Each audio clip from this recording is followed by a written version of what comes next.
It always sucks when you're trying to like get your dog to do something they never do, or like because it just looks like I don't know, terrible that I'm like pulling on his leash just to get his collar down for him to lay down. But this is like what you got to do. Jeez. But he's do you have a dog? I forget. Yeah. You have one, right, or two? Yeah, just one dog. Okay. Yeah, Beagle Cavalier mix. Does he respect your podcasting time? She doesn't respect shit. She's like, she's very, like, she's a follower. She's got to be, well, that breed in general, I think it was literally bred in Australia, not mine, but like the breed comes from Australia, and it's supposed to, the whole idea behind a Beagalier is they're supposed to be like super social or whatever. Okay. The Cavalier, was it like 10 pounds? Like a little guy? Oh, she's like 20 something.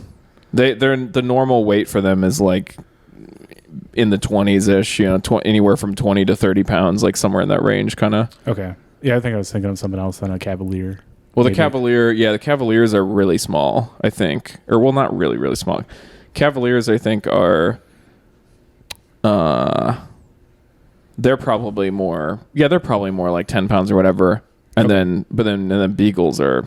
I don't know what. I'm not sure what like a Beagle. Beagle's probably like more 30 to 40, right? They're probably kind of. They have big ears. Beagles. Yeah, reasonably so. Okay. Yeah. I remember in 5th grade, I had Mr. Lambert, and I told him we were getting a dog, and I didn't know what kind, so I said a bagel. So I thought it was a beagle. Yeah. And he would not let that go for the entire year. He's like, "How's that bagel doing?" It was kind of funny, but it wasn't even close. It was like a rat terrier. Right. So you had like 3 dog names when you were a kid. Jeez. But let's get into this one. So kind of the premise, I guess, of this podcast. It's the first one, so we'll see how it goes. But it's kind of the idea of growth and continually growing, and kind of stuff like that. Couple of the names are kicking around are Pardon My Growth and Sorry You Had to Watch Me Grow Like That, or something like that. Sorry You Had to Watch Me Grow. Because I think listening to your episode about growth and development, it's kind of a whirlwind until you figure it out. It's kind of just like a trial and error, and then get right into it. Don't really have an outline to follow. We're kind of like a little outline, but we don't have to stay strict to it or anything. Yeah. But how'd the weekend go? You said we were at the Lucky Cat Friday and Saturday. RIP to the Lucky Cat. A little moment of silence for it. Right. Oh, I should. I didn't give it a second even. I just said it right. I'm on to the next one. I'm on to Iowa Brewing Company. Yeah. No, it was good. Yeah, we show on Friday, show on Saturday. Friday was more of like because it was the late night show that Brody does there or did there. He was doing one more, so it was like what was it? Good Night Lucky Cat was like the name of that show, and it was kind of more of like, it felt more like a talk show, variety show kind of thingy. A bunch of like just sketches and weird stuff. Oh, really? Nice. And was so it that was recorded? I don't think so. Oh, nice. Some parts of it might have been just people recording their stuff maybe, but I don't. Yeah, it wasn't like full on recorded, but that was pretty fun. It was interesting that was like, I guess, speaking of growth, that was kind of like a stepping outside my comfort zone a little bit, because I don't really do sketches or anything. So it was like improv almost, like sketches like that. Kind of. I mean, I was with Hoyle, and he had like kind of an idea for how it was gonna go, and he had kind of like some scripted kind of lines, and then he had some lines for me too. But then kind of like, I think outside of like the couple lines that we had, really for me, it was just kind of like, kind of just improvising a bit. Okay. What was your guys' sketch? So it was basically like he was delivering like a TED Talk type thing on like enlightenment. And so he's like basically he's like a guy that thinks he is like this other like god or like dude like reincarnated or something. I don't remember. Okay. And like he's like trying to teach enlightenment and how to get into a flow state. And then I'm his student, and I'm like kind of demonstrating like his teachings. And so there was a little bit of juggling, a little bit of yo-yo, it's a little bit of Rubik's Cube, just kind of like doing stuff. And then like the kind of like the whole idea of it is like he's this crazy like person who's like abusive, and like I keep like messing stuff up and whatever, and he gets mad at me, and of course, you know, he's enlightened, but obviously he's getting like pissed off and whatever, and so it's like, you know, he's not enlightened. He's like the Wild West document, or the Wild Wild West, whatever that documentary was on Netflix with the Indian guy. Rakashan. Yeah, exactly. Yeah, that'd be cool. So it's like a TEDx talk almost then. Yeah, basically. Have you seen the difference between TED and TEDx talks? No. Oh, there's a big difference. It's like a Target versus Walmart brand and feel. Yeah. Like the TED Talks are very like scientific, and then TEDx Talks are just like people just winging it. It's like an open mic versus like an actual show, I think. Right. If you actually watch the TEDx Talks, they're like, you know, I was about to commit a mass shooting or something like that. So it's the guy that talks about it like 10 years later. It's like, holy shit. That's pretty wild. Jesus. Yeah. Yeah. Then so that went pretty well. Then Saturday was kind of like the last. What was that like set up like? Yeah, and then Saturday was just it was just wild. It was just kind of like it was like an informal kind of show that felt more just like it was almost like because the amount of people that went up to it almost kind of felt like a mic, but it was just like if you take an open mic and you take like you take like mostly like I don't know, some of the like the regular performers or whatever, right? That are like there pretty often, or that have like been around for a while and stuff.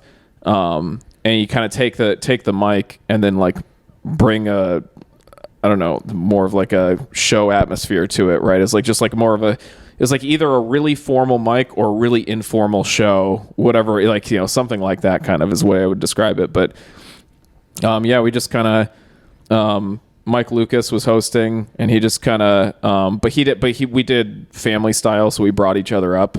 So he was just timing and lighting people, but then we just kind of brought each other up or whatever. And it was like the only time probably ever that I got drunk before a set and actually still had like a good set somehow. Oh, really? So it's like, I don't know how, but it ended up working out pretty good. But it'd be tough to be drunk up there, I think. I've been like high before when I'm upstage, and as soon as it goes negative, like as soon as it goes bad, 1 second, it's like, oh shit, I gotta get off. Oh shit, sorry. I guess I should say I was drunk. I was a little high too. Oh, really? It's both. It's whatever you call it. You know, people call it Crossfados Barbados. Is that a thing? It's something like that. I don't know. Whatever. Crossfados Barbados. Yeah. Yeah. I don't know. Yeah. It says it's pretty fun though. Nice. Good time. Yeah. Did you do new stuff or anything, or like what'd you do? I did like kind of a mixture of stuff. I did like I wanted to do like some of my older stuff too, just because it just felt fitting to, well, first of all, because they're like tried and true stuff that like tends to work, and I wanted to like have a good set, you know, because like it's like I was very aware like this is my last set ever at this venue, right? Like this, I'll never have another set here, so I'm like, I want to do well, and so I didn't want to do anything like too risky. But I ended up doing so I started with Good Contact because that's like my oldest bit that I still do. Mm-hmm. And I did DoorDash after that, and then I did kind of a newer thing that I'm doing about having a pregnant wife, and how we've been having like more sex than before, or like I've been wanting to have more sex than before, but it doesn't really like make sense because like I kind of like, you know, planted a seed and now this baby is growing, and then now I'm like planting more seeds. Like that doesn't even make sense. Like why? Like there's no point to doing that. Like this is not effective at all. Like over fertilizing. Yeah, exactly. And then just talk about how like weird that is that like my baby's inside there and I'm just like popping into his like front door basically and just like jizzing. Like it's just like, it's weird. So I don't know. It's like it's this bit I'm working on that. So that was like the only like newer thing that's like pretty brand new. And then I did. Stop it real quick. Oh yeah. Sounds good. Oh yeah. There we go. We're back. Right, and we're back. You were saying the disturb joke. Oh yeah. So I went a different direction with that joke recently. where I just I guess it's basically a different joke, but I just went a different direction with the premise of having like the weirdness of like having the pregnant wife at home, like how it changes stuff or whatever. So like the coming in the front door, whatever, like it's just a funny idea to me. Yeah. and then I did I just write it all these down as behold, but the one with the billboard about Jesus said, "Behold, I come quickly." I did that one, and then I guess I closed out with that one. I had written down because I didn't know for sure if I would get to it or not. It was actually gonna get risky at the end. I don't know why I did this to myself, but I was like, you know what? I haven't done in a while. Is the Triangle Tits, the middle school story. And I threw that out as my ender, like that. I was like, I don't know if I'm actually going to get to this if I have time, and if not, like Behold will work fine here. It'll be like I've closed with that a bunch of times. So like I'll just do that. But then if I have extra time, why not? I'll just get into that story too. But because I just didn't know like how quickly I was gonna. Since a lot of this stuff, well, not all of it, but a lot of it is like pretty practice stuff. I didn't know if I was gonna like fly through it a little too quick. Sometimes you just rush it a little, and then you kind of yeah. I remember that Behold, Jesus is Coming was the first time I met you at Joystick. Was you were hosting, you finished with that. Yeah. And then you brought me up, and I said, it's not so much the coming as the going. Oh, yeah. Nobody laughed, and I just stood there. I'm like, well, this was a gigantic mistake. Mm-hmm. That was terrible. And then I pretty much bombed the next set. The whole set. It was like the first time I did stand-up back at Joystick, and it was like the second time I did it. First time was like 2 years ago or whatever, but it was just, kind of remember that. Yeah. We had a little meal break by Happy Joe's. Yeah. I always feel very sus when I order pizza now because I want to order I only like sausage. Yeah. And I have to order like a large sausage. It's like you never feel good calling that in. Yeah. So I'm very, very thankful for online ordering now for some reason. I don't know why. That just, it just feels weird. Switches one day. Oh man. Yeah, it's weird how like your preferences like change over time. Where just all of a sudden you're just like, I guess I'm this guy now. Like this, this thing. I used to always do this thing, but I guess now I do this thing. Yeah. Yeah, and you see a lot when people like pick identities. I've noticed. Yeah. They after like something. I don't know. I noticed after people get divorced, they pick up identities, and it's always funny to watch. It's always like not funny to watch, but I guess you're just watching them grow. you're just watching them grow. Yeah. They're growing. Yeah. I like that name. They're growing. Yeah. Real monsters. Like real monsters. Real growth. Oh yeah. Like that. Yeah. So the rest of the show was pretty fun then. You said there was a lot of people from Iowa there. Or East. Let me repeat that. Yeah, there's a lot of people from Iowa there, I think. Yeah. I also see like a thing in Eastern Iowa, I see at least, is there's no like comedy podcast that has like a pulls with it. Yeah. Pulls with anything. Right. Jesus Christ. My dog's doing parkour here. All right, lay down. Put him in another room because then he'll just bark. Right. Now he's just crowding you. As long as he doesn't like pull all the equipment off again or whatever. Yeah. If that keeps happening, that'll probably be like a pain. But like, if he's just being weird, put him on the deck. It's fine. Yeah. Yeah. But yeah, you said there was a lot of other comedians there. Like, who was all there? Oh yeah. It's So it's, Mike Lucas was there. Wes Shirley, Tyler Meyerhoff, Ben Woodfield, Brody Stanford, Zach Hoyle, me, Zach Vaughn. Oh man, who all was? I'm probably forgetting like several people. I think I didn't say Aloe yet. Probably Aloe was there. I don't remember. Whoever else was there, which there might have been more people. I don't remember who it was now. Yeah.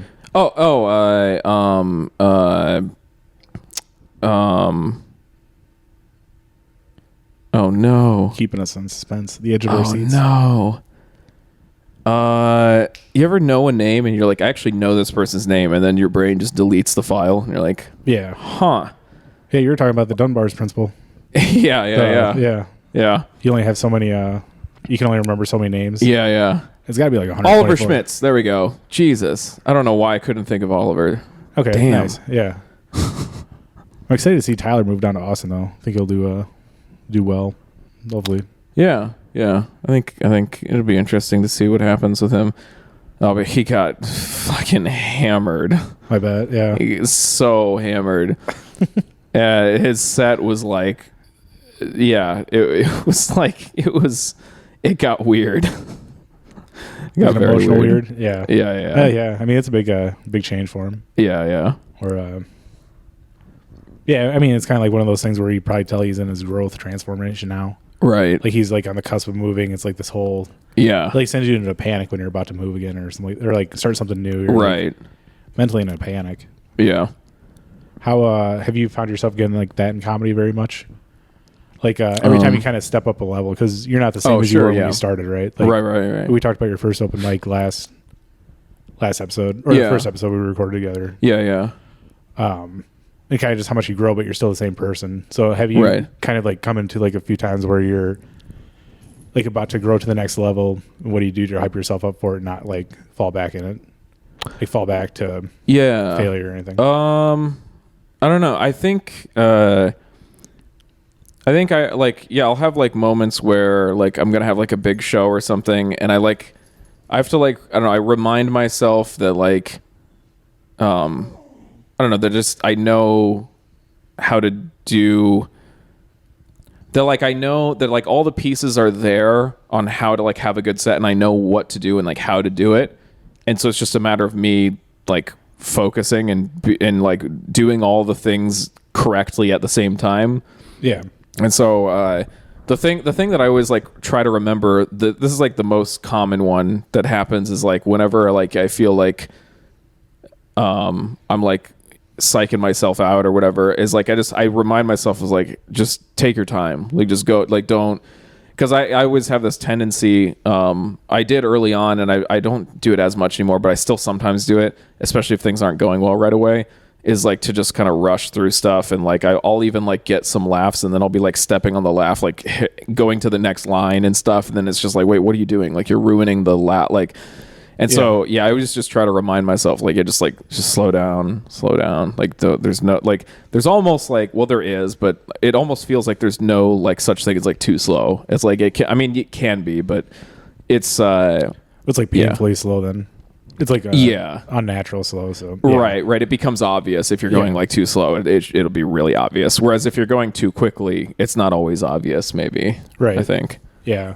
Well, it's easy to step on those laughs too, like you're saying, because you hear them and then all of a sudden it's like, oh, keep going, and then you just like kind of cut them off and just keep going, and then they're like can't catch up, and it's kind of like, what the hell is this guy? Yeah, you get like a little bit of a laugh, and like you're nervous that the little laugh you're getting is gonna go away. Yeah, and so you're like, I gotta say something else, but it's dumb because you're actually ruining it. And the way that you get more laugh is by like actually giving it space to breathe and like actually letting them have the laugh. Yeah, because sometimes people will like, I mean, I've had this experience myself with stuff that's funny where like you laugh, and then as it marinates for a second, you laugh a little more, and then it marinates some more, and something like a switch flips in your head where you look at it from another angle, and you're like, oh, it's even funnier because of this thing, and then you really laugh, and it's like, so like it sometimes it takes like a laugh builds, and like it takes some time, and it's easy, I think, to forget that like, oh yeah, that's like the audience members, like they have that too sometimes. Yeah. And like, so yeah, if you like hurry to the next thing, you might be like ruining what could have built up to like a bigger laugh. Yeah. Yeah. Because those secondary and tertiary laughs are probably people like catching up to everybody else. Yeah. Like, oh, this got a huge response. Like, what's funny about it? And then they think. Right. Exactly. If you get like a laugh like 10 seconds afterwards, it's like, oh, that was pretty funny. Right. Yeah. No, it's, yeah. And like, yeah, like people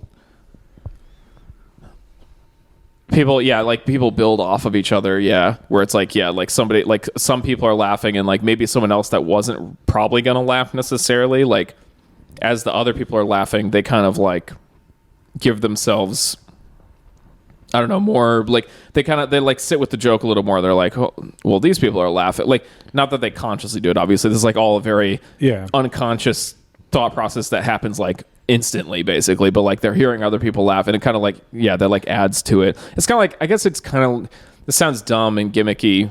I don't mean for it to be like that stand up is like this, or like when you're doing well that it should be like this, but it reminds me of like the idea of having a laugh track in a sitcom, where like there are some sitcoms where like, they've got a laugh track, and then it's like it makes the joke that happened in the scene was like mildly funny, but like because there's a laugh track, it gives the audience at home more comfort of like, oh, I can laugh at that. Like they're laughing, even though it's not and it's fake, but like, you know, they're allegedly laughing, you know, whatever. I don't know. Have you seen the sitcoms without the laugh tracks ever? Yeah, like Friends without the laugh track. Mouse is just like a schizophrenic psycho. it's very good. It's kind of funny. Yeah, that's why you need the laugh tracks, because like, you just watch it. Yeah, I think I said that one time too. Like every when I taught that at middle school, I'd always do like a mindful video or something like that for them to watch, or something engaging. Like one time was like penguins falling or people falling on ice. Right. It's funny. Keep them like, it's the first class of the day, like keeps them engaged. And then one day I was just like, holy shit, this is too good. I showed them like Friends without the soundtrack, laugh track, and they just looked at me like, what the fuck? It's funny. I think the laugh track thing, it's funny because like, I think the reason why it's there is because I think people have this tendency to think that like, oh, a laugh track means that like, oh, it must not actually be, the writing's not strong enough for it to be funny enough, so they need to make it seem funnier by like, oh, these people are laughing, see? But I don't even think that's it. I mean, obviously like a laugh track can like help cover like bad writing. I'm not saying that can't happen, but I think part of it too is like, you look at a show like Friends and it's like, a lot of times like dialogue in some of these like sitcoms, like it's not the way real people talk necessarily. But like it's that way on purpose. Like it's that by design. Like you ever watch like a movie or show and there will be like a dramatic scene, and the way the characters are interacting, it's like, yeah, I don't think really anyone would be talking like this exactly. Yeah. But like it's not supposed to be that way, because if you actually made like, and people have experimented with this before, but like if you actually made a movie or you made a show and you tried to replicate real life like exactly, it would actually not work that well usually. Yeah. Like it's not like people talk to each other longer than like one sentence. Yeah, exactly. It just like wouldn't, because I don't know, people forget like that this stuff is like art. You're expressing something. Yeah. It's not meant to be like, this is just like real life. It's like, no, it's a made up thing. It's you're expressing something. And so I think the same thing happens with like comedy stuff, where it's like the if you take the laugh track away, it's weird because like they're not talking like regular people, and then they're like having these pauses where they say something because like, oh, this is a joke now, right? And then like this is the part where they laugh. And so just to like help the audience along to understand what's happening better, it's kind of like, well, then we just put a laugh track, right? Okay, here's some laughs here so that you understand like that character didn't just pause there in a weird way, where if the laugh track wasn't there, it might take you out of it, because you'd be like, that was weird. Why did he say that and then stop? Like that was a bizarre thing.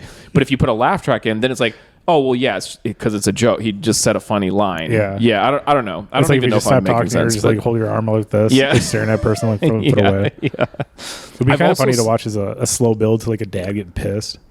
Like, just picture like a breakfast table or something like that. Like, right. Just, you know, because in a show it'd be like 2 seconds, like just snaps. But like real life, it's just like a build. Like the tension just builds. And I don't know why I just thought of this, but I just for some reason I was thinking about the pissed off dad thing, and it reminded me of one of my favorite scenes in television.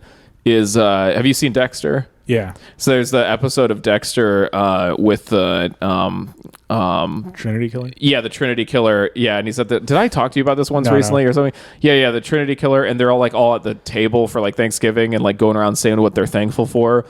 And then like he makes things really awkward where he's like, I noticed nobody said they're thankful for me. Yeah. And like everyone just gets quiet and it's so uncomfortable. And then like I remember like the mom is trying to like speak up to like say something, and he just interrupts her. He's like, shut up, cunt. I was like, holy shit. Like it just escalates so quickly.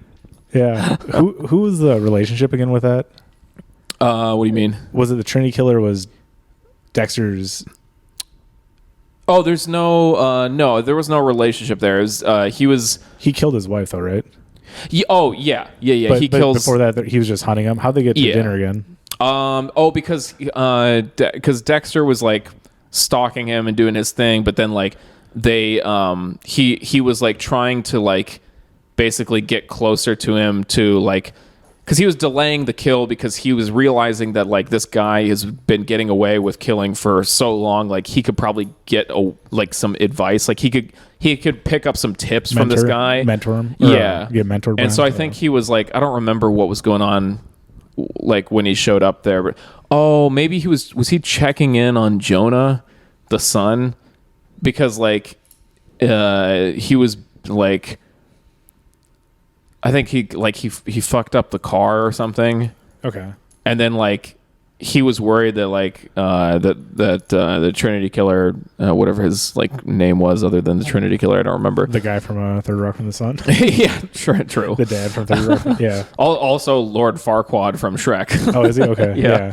I don't know why. I can't remember his name. Yeah, it looks like John Lithgow. Yeah. John Lithgow. Yeah, but he I don't know. He ended up like at their house and was just like, I think they invited him in because he was there or whatever. And I don't remember exactly. I have to rewatch it.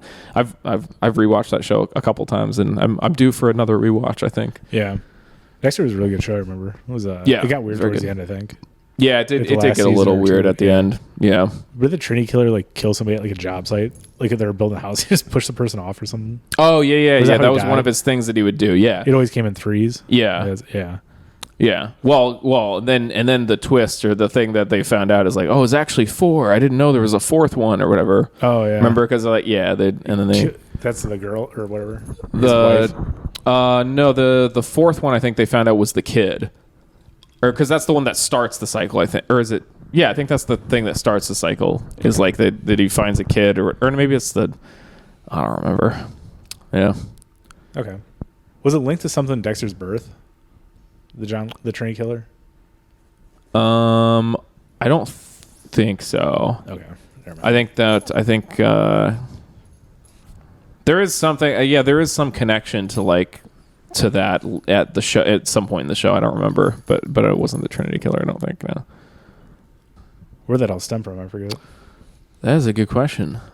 I have no fucking idea. Because I just thought I was thinking because you're talking about the angry dad, and then I was thinking about that scene, where he's like, "Shut up, cunt." The comedy in the laugh tracks, yeah. Oh yeah, and then I was gonna say this before and I forgot because I got sidetracked by the whole Dexter thing, but. One thing that I saw that was interesting is there's someone on YouTube did kind of the opposite of what you're talking about. Instead of taking something funny and removing the laugh track, they took Breaking Bad and they like added laugh tracks in and made it look like a sitcom or whatever. Yeah, that was pretty good. Yeah, I think I saw that one. That's where they made like Mrs. Doubtfire into a horror movie too. So. Yeah. Hello. Yeah. Speaking of laugh tracks, that I asked you earlier, but the Shane Gillis was on SNL. He got fired and he brought back on. I don't know if you like him or not, but I listen to his podcast quite a bit. But they're saying that there might have been like laugh tracks during his monologue. Oh, really? Yeah, because like a bunch of articles are saying he bombed. Which I think we were talking about earlier too, is like kind of the environment of it all or whatever. Like he nobody knows who he is. And so he goes up there and says he looks like he has Down syndrome and his uncle has Down syndrome. And people are just like, what the hell? Like, yeah. But I think it was pretty good laughters, but yeah, they said it was a laugh track. Interesting. Yeah. What time is it? It is. Are you hosting tonight? 8:30. No, I shouldn't be. I mean, as in, no one's told me if I am. So okay, yeah. If that's their problem. If I'm like not there on time and they need me to host or something, it's like, well, you didn't tell me I need to host. So yeah. How do you feel about I have a brewing company like this next few months and comedy here because like was it Joysticks rebranding, Lucky Cat shut down, the Dubuque, or the Comedy Bar in Dubuque shut down as well, right? Or next week's the last week. Like, how do you feel about it? Just like all those things, like the whole change up, changing the environment, atmosphere. Yeah. I don't know. I think at first when all these changes like kind of started happening, it kind of made me a little worried, and I was like, oh man, like everything's changing. It's getting all fucked up, whatever. But I think I'm realizing now that that comedy is one of those things where there are things that like there's shifts in it and things change. People move away. Other people start doing comedy. People become inactive, reactive. Like there's just that just is something that's happening in comedy all the time. And I think that I kind of have reframed it in my mind of like, this is the start of something new and better that's like gonna evolve into something. It's gonna help me grow as a comic. I'm excited to just see like how the vibes are different with like the new venue for the Tuesday mic, and like because it's always a chance to like start over or like I mean, there's probably things you do at Lucky Cat that you only do at Lucky Cat because you're used to it. There's like the people that know it. So it's like you probably act a certain way, but all of a sudden now you get to break yourself from that, go to Iowa Brewing Company, start something new. So yeah, it'll be interesting how that goes. And yeah, there's a few people moving down to Texas now. Yeah, like Austin, Tyler, and Ben, I think Woodfield. But like to me, it's like these are the first people I've ever seen leave. So it's like, but I'm sure there's been like every year or two, there's probably like a wave of people moving somewhere else. Then a new wave of people coming in. Right. So it's it's just interesting to see that. Like, being able to actually put a pulse on it now. Right. And, yeah. It's weird to think that like. It's weird to think that like in a couple years time, like because there'll be, I don't know, there's people that like kind of when I started that had been doing it for, we'll say like 4 or 5 years or whatever, or, something like that. And then some people more than that, that kind of like were more like, veterans in the scene kind of, right. Or whatever, like people that have been around and know a bunch of stuff. It's weird to think that like I'm in this period of like, I'm transitioning to like I'm moving closer and closer towards like me being one of those people. Yeah. And then like newer people are going to be in the position I was, right? It's just, it's like, it's weird. It's like that train analogy I gave you about the, right. You just get on a different train. All of a sudden now you're like, you move up a spot because you see the person below you. Right. You see the person below, or you know what I mean? Not, like seniority or hierarchy or whatever, but like, you see them having their same, the same questions you had or the same like, nervous tics and stuff like that. It's like you can either help them or let them figure it out themselves, or they just don't come back or whatever. But I mean, like it's I'm sure it's like there's just been a few people where you see once or twice, and then you almost get like jaded trying to get to know new people. Yeah, like, you gotta wait for a little bit. Yeah, right. Gotta wait for Rogue's going rogue. Yeah, wait for it to all shake out and stuff, and to see if like the people that are the new people are like gonna actually stick around and like stick it out for like the longer haul versus just like showing up and then deciding I don't know if I want to do this or whatever. Well, it's fun to see because I'm to the point now where I'm starting to see the newer people come through and. Like the Eli guy is pretty funny. I saw I was Lucky actually Cat the other night. I was thinking funny. That was the first person I was thinking when we were talking about like newer people and like seeing who sticks around. Yeah, Eli Ortega. He has a lot of potential. I think. I like some of the bits that he's been doing, and I like I don't know. I like his just like general stage presence. Like I think he's like only a couple tweaks away from like having some of his first like breakout sets where like something's like works really well and stuff. Like I think we did well on the impressions. We did the presidential ones, and then, that's a good bit. I like that bit. So it's fun to watch. Fun to see him perform like that. Yeah, for sure. Oh, did you get into Thursday night for Penguins? Is that when is that coming up? Is that this third? You did the sign up thing, right? Yeah, I did the sign up. They should have emailed you. The Danny guy. Oh, okay. So I should have an email, and if I don't have an email, that means I probably am not on this one or something. Or well, I signed up the first time, and then I got an email saying like sign up for that. You didn't make the cut or the first 10. Oh, okay. So you got put on this. If I signed up for the second month, I'd get on the second month. Gotcha. So, okay. Yeah. Interesting. Off to because I think they kind of keep order like that. Right. Okay, I'll have to look. I don't see anything right now, but I'll have to keep an eye on that. So I am hosting. Oh, yeah? Okay. Yeah. I mean, it doesn't, no rush necessarily or anything. It's like 8:43 right now. It's how long is it from here to Joystick? I don't even remember. 15 or 20. 15 or 20 at the most. 20 maybe. Okay. Yeah. Okay. Yeah, we could wrap this up. Does it say a timer on this? Yeah, it should say how long it's. We've been going 30, almost 38 minutes. Okay. Yeah. And what time is it? 8:43. Okay. Yeah, we want to make it like. I think the first episode, a couple episodes, I'm gonna try to make it like 30 to 45 minutes. Oh, okay. Yeah. So one more thing I wanted to ask about then. Mm-hmm. So you're seeing new people come in, and you're kind of seeing them place like. So now you're like a regular host. Yeah. You're also kind of leveling up to like the next stage where, like you're gonna be like the kind of the go-to person for, you know what I mean? Like, like one of those people. So you're just moving up. So like, what are the different, I don't want to say ranks, but like different levels that people are at? So like your first time open micer, how many times do you think it's like before you upgrade to more than like a new open micer? Oh, sure. Yeah, like I think like a regular, I should say, maybe. Yeah, so like there's like the base. Yeah, there's that baseline. You just like brand new open micer guy, girl, right? Nobody knows who you are. They haven't seen you before, right? You go up your first time or first couple times or whatever. I think like once you've been around for like, I don't know, we'll say like a couple months and like you keep coming and you haven't like missed many of them. You're just like always there. Yeah, like I think people notice after a couple months, they're like, oh, this person's like a comic. Like they're here doing comedy, right? And so like, that first step up is like, it's like invisible. Like you don't even realize it. Like just people's perception of you kind of changes, and you might start to notice it. Like the way that people socialize with you will be different, or maybe people didn't socialize much with you and now they start to, or something, because they realize like, oh, this person's like. Do you think the socialization comes first or the Facebook friend request?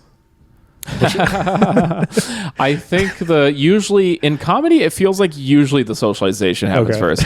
I do sometimes get ads from people that I like. I have, there's mutuals, but I'm like, I don't think I've even met this person, or like maybe I met him one time, but I don't think I talked to him really. I strategically, okay, I don't want to get too distracted from this, but I'll put a pin in it. I strategically find myself adding people on Instagram right after like I do a show with them or something. Oh, nice, yeah. Because then it's fresh in their minds. They're like, oh, then they know who I am. Like, oh, that's that guy I did this show with just now, right? And then then they can, and usually it seems like whenever I've had like a comic that I like from out of town or something, I don't know them, and then like I meet them and then we do a show together or something. Usually if I like do that and then I wait and I add them afterwards on Instagram, like usually if I follow them, they'll follow me back too. Okay. Which is nice. It's nice to have that, like, to build that, like, that connection. Yeah. Yeah. Which is pretty cool. But, okay, sorry. So yeah, but that, so yeah, you become, so you're like new guy. And then like, you can keep going with it if you want. Yeah. And then you're like, then people like kind of recognize that you're there all the time. You're like, okay, this is like a regular, you're like, I don't know, you're like a regular open micer or whatever. Right. Mm-hmm. And then I think like the next level up happens, through, so that first level up from stage 1 to stage 2 is like, it's purely like being there and like socializing, like is like the only thing that makes that happen. And then the next level up, this is the first one I think where like, your material and like how you're doing like matters. And so like if you're there all the time, whatever, and then like people will start noticing like, oh hey, this person's like, that joke has gotten a little funnier, right? It wasn't funny at all before, and now it's like a little funny, and like they kind of notice that things start working a little bit and you're kind of mildly improving. And then usually like sometime after you hit that like whatever stage 3 or whatever, or level 3, I think that's where you'll as long as you're like hanging out a lot or whatever, people see you all the time and talk to you, you'll get like booked on your first show, right? Like a showcase or something. And then that, I think that in and of itself, like I feel like that kind of is another it goes from like level 3 to like once you do your first show, now this is like level 4 where it's like, okay, this is somebody who has been booked at least one time, right? And then maybe you get booked on like a couple other things here or there, like local showcases and whatever. And then like you kind of stay there, I think, for a while, because then the next level up is, to me, is like, is this person reliable? Can they fill time where like, can they do not just 5 minutes, but can they do 8 minutes? Can they do a 10-minute set or something, right? And then so like, as you start having more and more material that's like working a little bit, and like you maybe get at least one or two jokes that are like actually pretty funny, or like, I don't know, relative, everything's relative, right? Yeah, pretty funny compared to like, I don't know, your peers around you and whatever. Like, is it like up to par or whatever? You can read a room, you can adjust to the room. Yeah, exactly. And then then you kind of, then you can kind of hit that next level, which is like, not only are you sometimes booked here or there, but like you start to get booked like more like regularly or whatever, or at least just more than before. And I think I'm like somewhere in there probably now. As I'm somewhere in that kind of range. I don't know. I guess I don't know if I would see. I don't know if like it doesn't feel. I feel like I've improved, but I don't know if I've like reached some other level. Yeah, I do know that like I'm kind of in this space now where I get people like trying to give me advice. Okay. Where like they'll notice they're like, oh, like Zach's like actually been doing a lot better. Like he's practicing a lot. He's improving. And they like, you get to, it's kind of like that initial level up where you go from just being like a guy that does open mics to like all of a sudden people notice like, oh, hey, this person's around all the time. Right. Mm-hmm. Whatever. And they're getting better. It's kind of like, it's like another one of those where just people sort of notice you're putting in the work and they realize like, oh, I think this person is like actually like serious about comedy, right? Like not just like they've been around for a while and they hang out and like they do comedy and they've been booked on shows, but like I think this person actually like is taking comedy really seriously. And then they start to give you advice because they're like, I recognize this guy is getting better. He's taking it seriously. I've been where he is before, so now I need to like help him figure out like how he can get to that next level. Yeah, and whatever.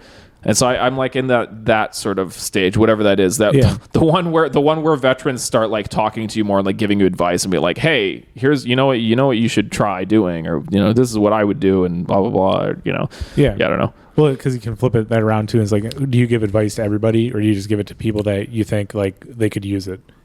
Not like people above you, not seniors to you, but like people that are like newer than you. It's like, okay, I see. Yeah. Because I remember the one time you told me like A, to slow down, B, but B, to have more inflection in my voice and stuff like that. I was like, oh shit, I was sounding like a robot, I bet. Right. So yeah. But I've seen you. I've seen, because when we first in like the fall or whatever, we kind of started seeing each other regularly at the Joystick. Then. Yeah. And seeing each other like Lucky Cat and Classic and all that. Right. And then I remember I always like, then all of a sudden, I don't think you had many bookings, but now every time I've asked you if you got a show, you got there's usually like one or two in the pipeline or something. Yeah. So it's been cool to see that for you. Yeah, for sure. Yeah, it's been fun to get there. Yeah, it's I feel like I'm in a place now where like I don't know what I would need to do, but I feel like there are people that I see. It's gonna sound bad, but whatever. This is about as like drama introducing that I get. I'm not gonna actually call any names out or anything, but I see people now where I'll see that they're booked like where it seems like a regular thing where they'll have like several shows each month. Mm-hmm. Like not just like oftentimes there's one down the pipeline somewhere, but it's like regularly like they got 3, 4, 5 shows like pretty much every month or something, or it seems like that. I'll see people like that now where I evaluate myself to that person. I'm like, yeah, I'm pretty sure I'm like at least as funny as that person, or like I'm funnier than that person sometimes too, but like they're getting booked more. So you kind of start to run into that where it gets awkward. You're like, I'm pretty sure I definitely am deserving of like any of those spots that this person's on. But then it's like, but you got to think about their networks. Probably they've been in a little longer than you. They have been at a whole another level above you, networks. Exactly. But I know what you mean. Yeah, and that's kind of like because you do get to this weird place where like I mean I have felt like there are some people that have been doing it longer than me that I'm like I think I've already like hit their level or past them. Yeah, and then I know that I'm not crazy because then I'll talk to like other like actual veterans and they'll tell me that. You know what I mean? They'll be like, you're funnier than like so-and-so or whatever. I'm like, and then I'll think about it. I'm like, yeah, I think I agree with that. Like, I don't know. It's just. Well, it's like a natural because you're on your way up. Some people have already peaked and they're on their way down. Right. And it's like, it's kind of, but then it's like, that could just be peaking at one level and they're like dialing it back and then reemerging. And something. And it's like, maybe, it's, because maybe it's going to happen to you, or you know what I mean? Like this is just the butterfly caterpillar to butterfly effect. It's like you see them in a cocoon sometimes, but but it's nice to see everybody grow because then there's more networks, more shows, more stuff going on. I'm not always surprised like how much stuff there's going on. It's like stuff everywhere, but we were talking about earlier though the cut you off. Did I cut you off? Right. Oh yeah. So you're at the 4th or 5th level. Yeah, something. So I you don't know. Kind of recognize the level above you then, right? The barriers. Mm-hmm. What do you think is some of the breakthroughs you've made? Do you have any like in particular? breakthroughs that I've made that have like helped me, like a specific set or like place or like somebody giving you advice or something sure, like that. yeah. Well, I mean, I've talked about this before probably with you, but like the first like major breakthrough I ever had was when Andy Landgravy told me to slow down. Oh, nice. And like he was like you're I think I remember he said you're cutting yourself off at your kneecaps or something like that, or you're cutting your jokes off at your kneecap. I remember he used kneecaps as like an imagery that he was it sticks out to me. But yeah, I remember him saying that, and then I was like, oh, okay. And then so like it was like literally the next set after that, probably would have been like next week at Lucky Cat or whatever, because it was at Lucky Cat that he told me that. And then like probably that next week or whatever, I had another set, and I just like I was very intentional about that specific advice where I was gonna put that into action. I was like, all right, I'm gonna slow down, and like that's all I did is like I just made this adjustment where I was like I just slowed down and I gave more room for the laughs and whatever, and like immediately it was better, like just right away. So that was like the first like big breakthrough, I guess. And then after that, I feel like another one that stands out is when I featured I think still technically it's the only time that I've ever like technically featured. And I mean, let's be real, I don't now and didn't then have any business being a feature act like at all. Yeah. It was just a fluke that I just got to, right? I was just given this opportunity to do it. But yeah, it's nice to show your potential then. I mean, it's nice to like, oh, okay, somebody thinks I can feature. Yeah. I'm gonna get there eventually, yeah. Yeah, but so I like don't you fucking do it. Yeah. I featured at Octopus for Chris Schlichting, and that I remember being like it felt like a breakthrough set because like it was the first time that I realized that I could do, not that I think it was great or whatever, that like it worked okay, but and I didn't have enough material to really like, again, I had no business doing, over 18 minutes or whatever, but like I did 18 and a half minutes, and I realized I was like, oh, you know what? Like I can, like if I kind of like get into the groove and relax, you can kind of like vibe with the audience and do a little bit of crowd work here and there, and kind of like tailor your stuff to the people that are in front of you.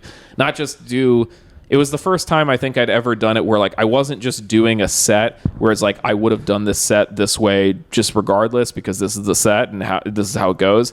It felt like I was performing for the specific people that were at the Octopus that night. Okay. Yeah, you're a little more present. Yeah, there was a lot more presence. So there was like, that was another like, breakthrough thing that I feel like I had. And then the other like big one, so it's like, it's really three I think that I've had. It was the learning to slow down, learning to perform for the people there right now, not for anybody else, but just those people. Mm-hmm. And then, and then when I had what's that? I like how you say that you're performing for those people. Not anybody else. You're not off the script like you've been. Yeah, you're more present. Yeah, okay. And then the third breakthrough would have been the Jackass show, and just being able to like understanding that I can,